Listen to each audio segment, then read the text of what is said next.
Generally, winning the championship with a certain team is incentive enough for most riders to renew their contract, but reigning world champion Fabio Quartararo wasn't always so sure.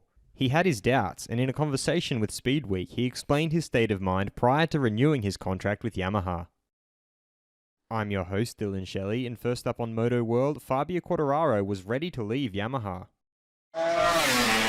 Fabio started off by speaking about the expectations he had from Yamaha when the season started. I had hoped for more from Yamaha's work over the winter after engine development had previously been frozen for 18 months. I was expecting a faster engine, but they didn't deliver, so I started complaining about the speed. He then spoke about the period just before renewing his contract with Yamaha for 2 more years. Yes, it was talked about for many months, but at the start of the season, my goal was to stay with Yamaha. It seemed absurd to think about a move after winning the world title with them, but above all, my first goal was to have the most competitive project. He signed off by revealing that he was ready to leave for a different team, but Yamaha's actions and his familiarity with the M1 convinced him to stay.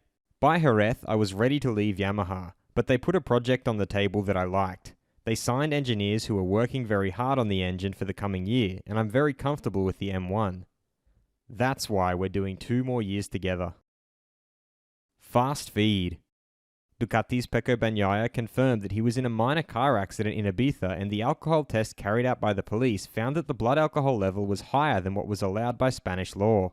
I am sorry for what happened. I am practically a non-drinker, and it was a serious carelessness which should not have happened.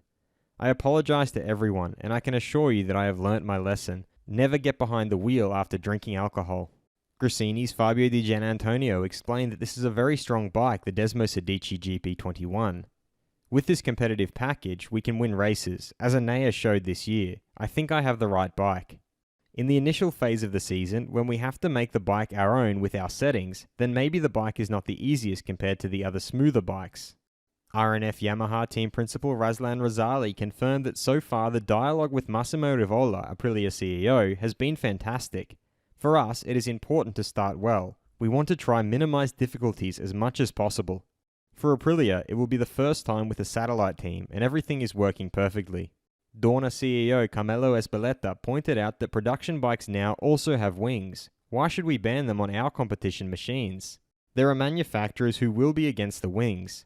Next time we'll see how this is done, but during this period of time, the manufacturers agreed with 2 aero packages per season.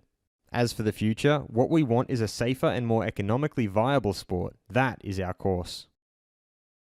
Is MotoGP becoming too complicated and expensive? Head over to my community page to vote in the poll and let me know what you think in the comments. And if you liked this video, feel free to subscribe and check out my others for all the latest in the world of MotoGP.